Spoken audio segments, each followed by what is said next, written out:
Well, hello there, and welcome to this episode of the Terri Cole Show. I am so happy that you are joining me today.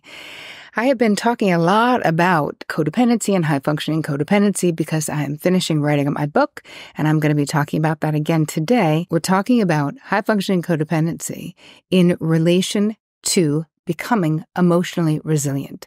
Like, what do we need to do to become emotionally resilient? That is all that I'm talking about today in this episode, is how do we build emotional resiliency. So before we get started, if you happen to be new to my channel, well, hello, say hi. We're a very friendly YouTube group.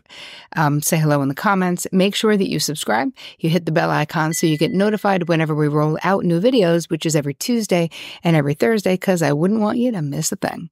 I also want to say thank you for all of your questions and comments. You know that most people watch Netflix. I go through my YouTube comments. That's basically what I do. So I read every single one of them, and I love to highlight them. So under the video, How to Set Boundaries While Dating, this is from Jamie Reable. You are the mother of boundaries. Every time I watch your videos, I feel so empowered and capable. Thank you for leading the way. Well, thank you for taking the time to write a note. I really do appreciate that. All right, let's move it on into today's content. So, becoming emotionally resilient, what does this mean?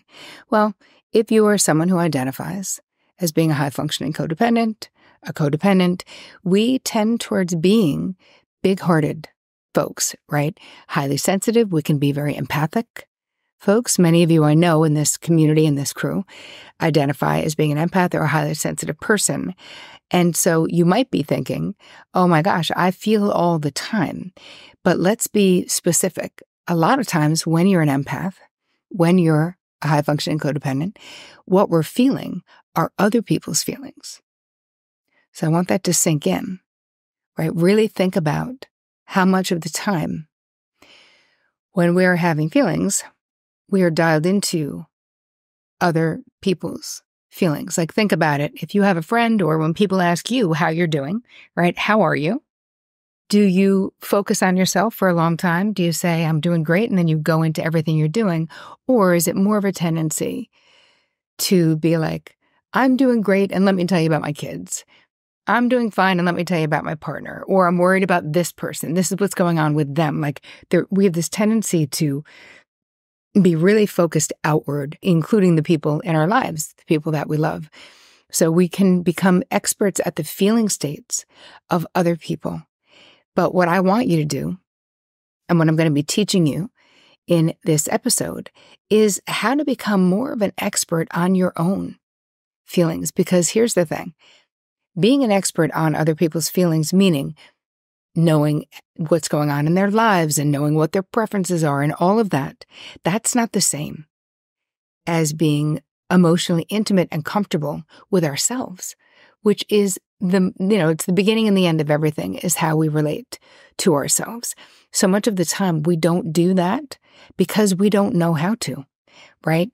We need to really look in and acknowledge the range of emotions that exist within us as human beings, as sovereign human beings. And this is how we build emotional fluency and emotional resilience. So when you think about internal resilience, and that's completely connected to knowing yourself emotionally and being able to handle your own feelings, look at them, honor them, care about them.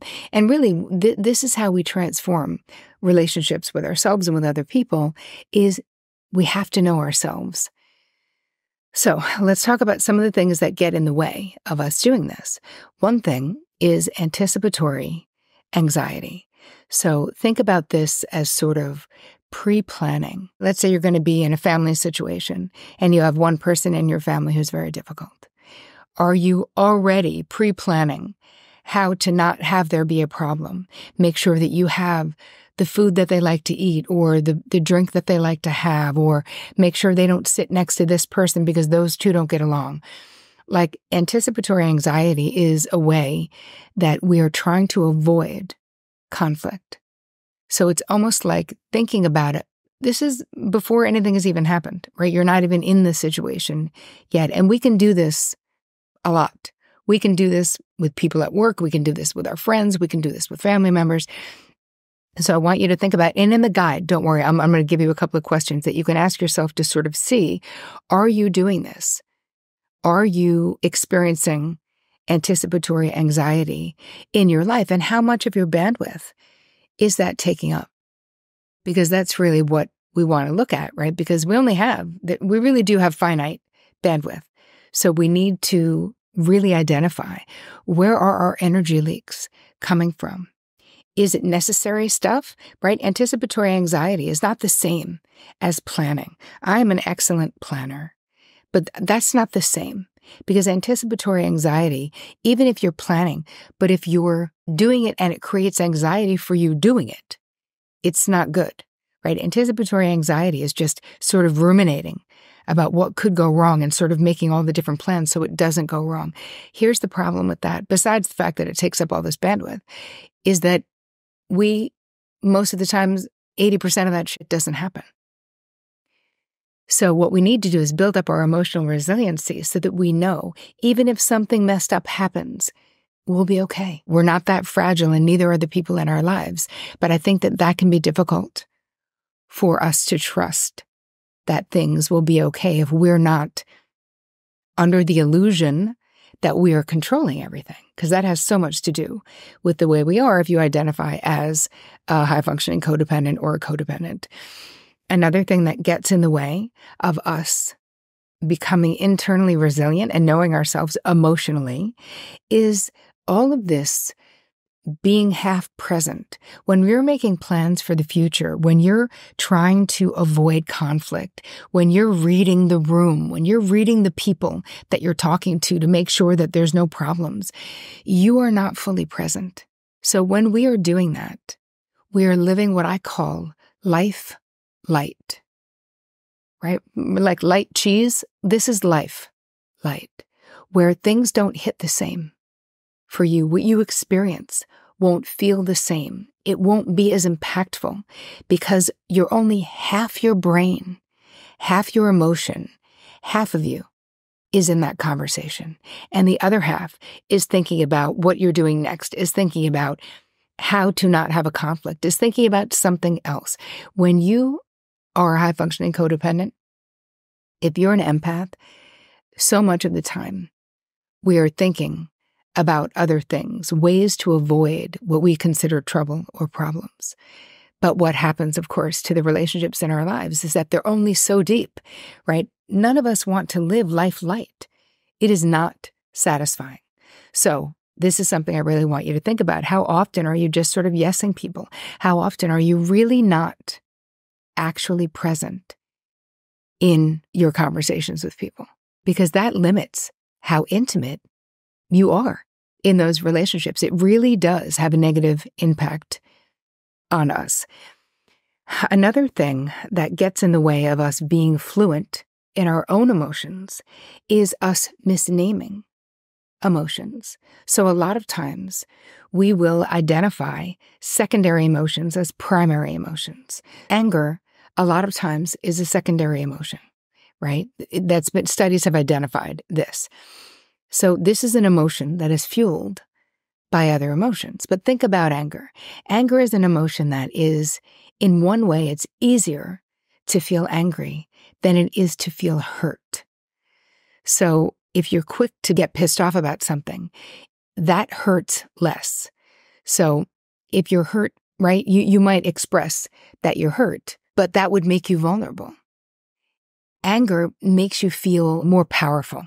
So there's something really important about understanding your actual emotions. What are you really feeling? And listen, it's fine. Many of us have anger as our go-to emotion, even though it's a secondary emotion, right? That makes sense. But then we have to sit with how we're really feeling. Okay, that was my knee-jerk reaction, is anger. But what is underneath the anger? And it's when we start asking those questions and really looking at, how do I actually feel? What is the real feeling, right? Because a lot of times secondary emotions sort of create this smoke screen, and we feel very self-righteous in our anger so much of the time. But it's not very satisfying if you're having a conversation and you're telling someone that you're pissed off, which is okay, you have a right to your anger. But if your real emotion is sadness, if your real emotion is hurt, it won't be a satisfying conversation to be like, I'm mad, because it's not true. What you are is hurt. So this is another thing that blocks us from being fluent around our own emotions. Another thing is proper or healthy or robust, I could say, emotional self-regulation, right? So what is self-regulation emotionally? So it's your ability to have a certain amount of healthy self-control, right? A certain amount of self-control over your emotional state. So it's not like the kind of self-control where you're shutting down all of your feelings. It's more about being able to contain yourself, right? Where we recognize, wow, I'm having big feelings about this. It's relating to those feelings in a healthy way. A lot of times, if we grew up in family systems where we didn't learn how to self-regulate, now, how would we learn how to self-regulate? Well, from the caregivers, right? Whoever the adults were who were in charge of you, basically, in your life, they showed you how to relate to emotions. So they showed you how they related to their emotions. And then, if they were healthy enough, they taught you how to relate to your emotions.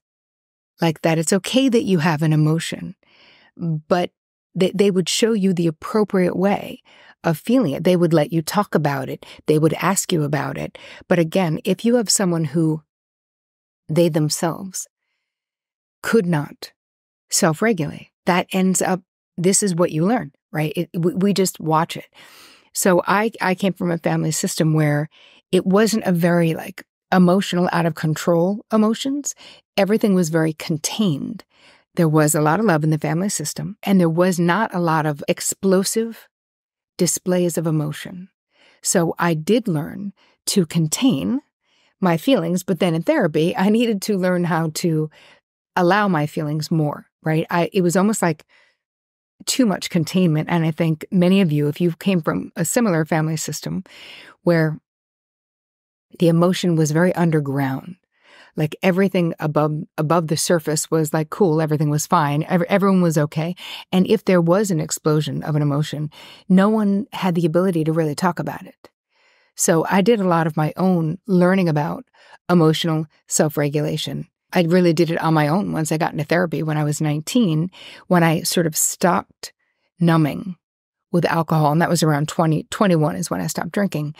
And I think that a lot of you can identify with self-regulating with drugs or alcohol or other mood-altering activities, because this is super common. Like we just want to break from the way that we feel, which is okay. So it's okay to fall into a Netflix hole, right?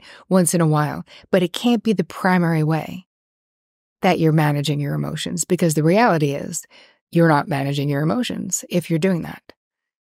So think about it in your life. Are you using other ways to self-soothe? Because those will really get in the way of you becoming more expert at your own emotions. So I'd love to know what your thought is about this episode. Was it helpful to you? Do you suffer from any of these things? Does any of this sound familiar to you? You know where I am. I spend most of my time over on Instagram at Terri Cole, super easy breezy. I'd love to know what you think about it. I put a bunch of information for you in the guide, terricole.com/guide.